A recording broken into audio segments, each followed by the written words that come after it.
Hi, this next guest of mine in the Hotel Tales What's Your Story Chat series is Alphansa Kumari from UOA Hospitality.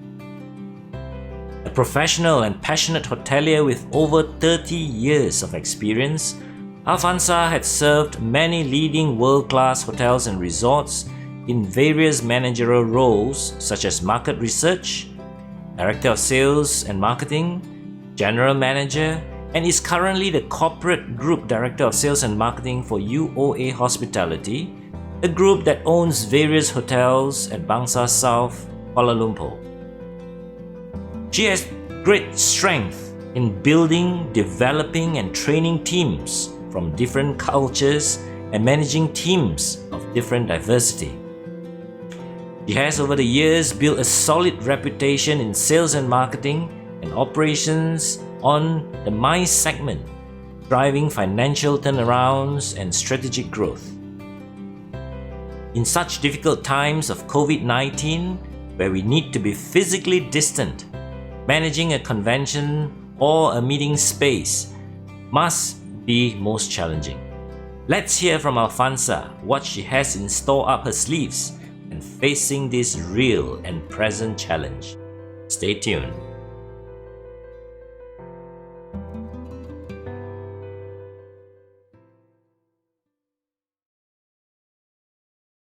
Hi, I have with me here Miss Alphansa Kumari. We all passionately call her Ama because of her love for the people that she worked with. Alfonsa, welcome to the show. Thank you, Hanley, and good morning to you. Good morning. Alfonsa, can you tell us a little bit about yourself and how you got into this industry?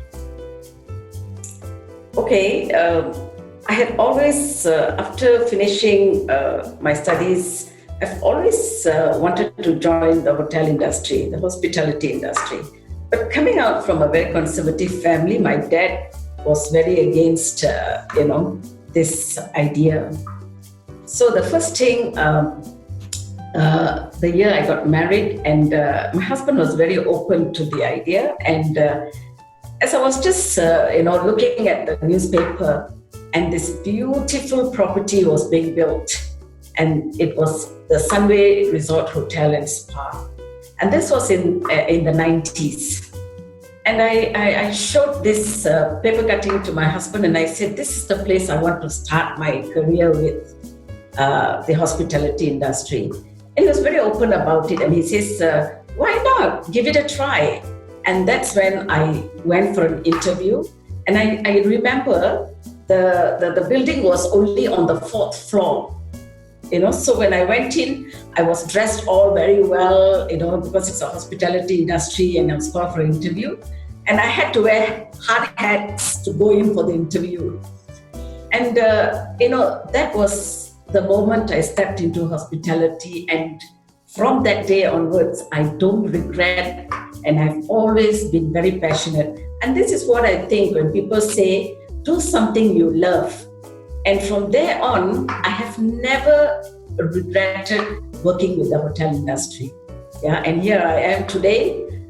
It's almost 30 years I've been with the industry. And if you ask me today, I'm still very passionate about this industry. Well, thank you very much, That's how I started. Yeah, thank you very much, Alfonsa. I think this is really inspiring, especially for our younger viewers who wants to join this industry. It all starts with that passion for what you want to do. And Alfonsa, I've known you for many years now. I've known you for many years now, Alfonsa, and I've known you as a very passionate, you are performance-driven, you go for results, especially in the segment that you love, which is, we call it MICE in short, of meeting spaces and managing meeting spaces. Tell us, Alfonsa, in choosing meeting spaces, what are the most common consideration by clients when they want to choose a meeting space? At this point of time, or anytime, normal time. Oh, anytime. You see, anytime the meeting space concern is, client's choice would be daylight, meeting rooms and not so, claustrophobic. And it should be free and easy. It depends on what kind of meetings they are looking at. So I would always suggest that we talk to the client and ask them for their expectation and what kind of group they are bringing in, what kind of meetings they are going to have. Sometimes without asking, you just arrange a meeting room for a client, and then when they come in, they are all shocked because they think you are the expert, right? So that is why you must probe all these questions. If we say, are you looking at a fun and joy kind of a meeting area? Then probably you throw some bean bags and, free and easy. But sometimes they may say, oh, this is, I want this to be very professional. CEOs are coming, table mics and all. Then you know what kind of a meeting room they will require. So that's why it's very important to actually ask the client, probe and ask them, what kind of a meeting are you looking at? If it is fun and easy, then we should create a very fun and easy meeting room for them. Yeah, so it's all about what the client wants. Yeah, I think that's really true. I mean, the more you know your clients, the more you can offer them what they need. But do you often come across situations where even the clients don't know what they want? Because usually meeting organizers are not the meeting attendees, right? These are probably the administrators, the secretaries. They probably are just taking instruction from meeting attendees to say, just organize me a meeting. How do you handle situations like that? You see, usually when they come in, we know that they are secretaries or even their PAs to the bosses. We would always probe to ask, did you have these meetings before? In the last couple of years, did you have such a meeting? And if they tell you, yes, we had a meeting, then we will say, was it successful? We don't want to ask where you had it and all because it is not very nice, but we'll say, was it successful? Now, how did they do it? If they say it was very successful, I did it in Thailand and all. So we will basically ask, so how did they do it for you? What were the arrangements? And then we want to do it better. Okay? I would always suggest that we will always ask, where they did it, when they did it, how they did it, and then we will always want to do it better. Yeah, so that's the questions you must probe.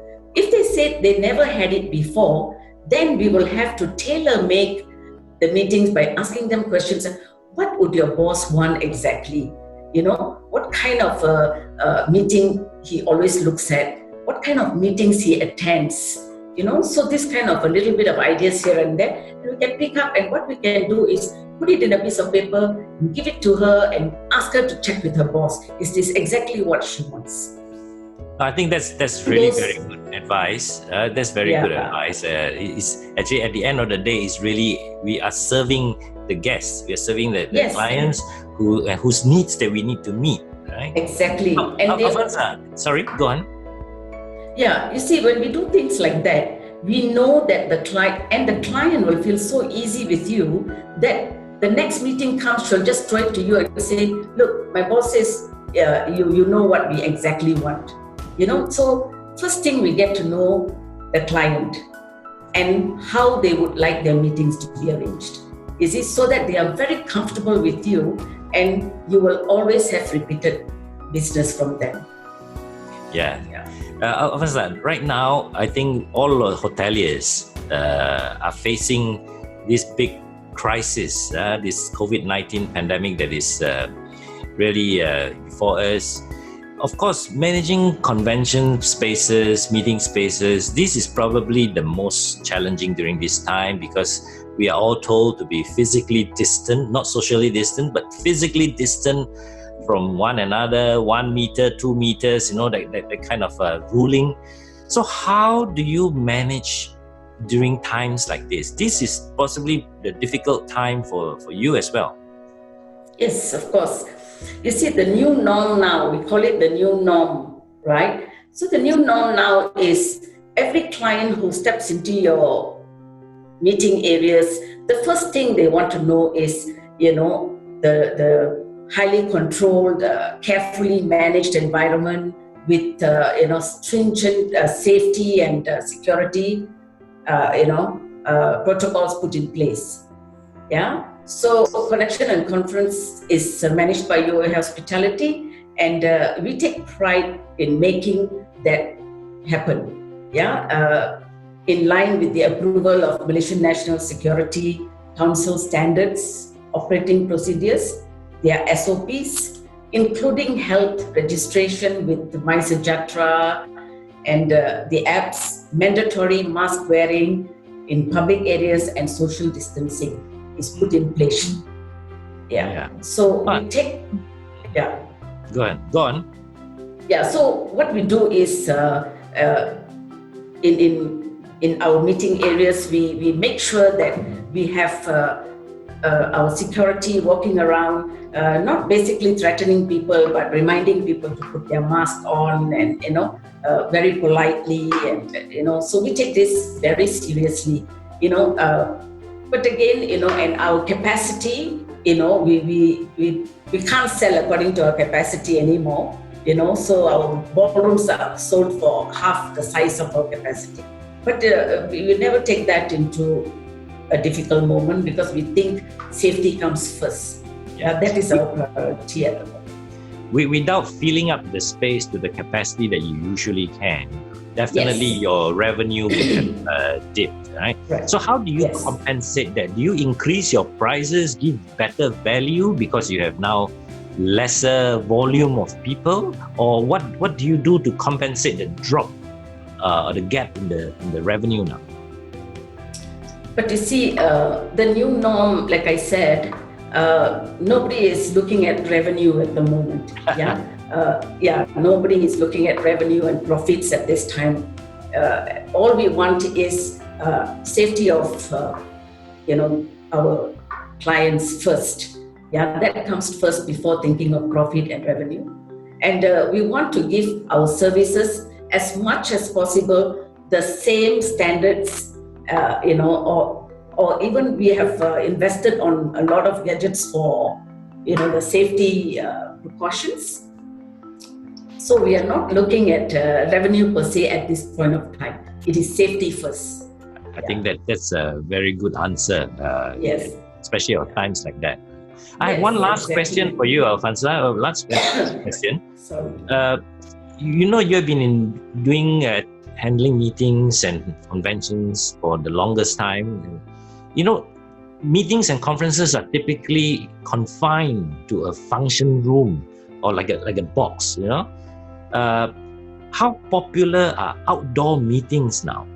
Out of the box meetings. Meetings at the parks, meeting at the I don't know where else. But I'm sure there are outdoor meetings. Are there more and more demand? And why do you see a change, a shift in this kind of demand? Okay, if to be very frank with you, Malaysia being a very humid, weather, summer throughout. Well, when I have international guests, I enjoy selling them the outdoor space because they love it. Especially having a meeting in the garden and things like that. But for Malaysians per se, no way they want to sit at the garden for a meeting anymore. Unless it is in Genting and things like that, where the weather is a bit cooler, they are okay. But here, even sometimes when the aircon is not on, everybody says, "Oh, it's so hot," So it is not, so popular in Malaysia to have outdoor meetings. But again, social events like weddings and all this in the late evenings, yes, the outdoor is a very popular, venue for functions like, a cocktail and things like that. But not in, during the day when it's so hot and, not anymore. Thank you very much for speaking to us, Alfonsa. We really appreciate your time, sharing your experiences. This is about the time we have left. I just want to wish you all the best with your career with the UOA Hospitality. And I'm sure you are going to do very, very well in whatever you are planning to do.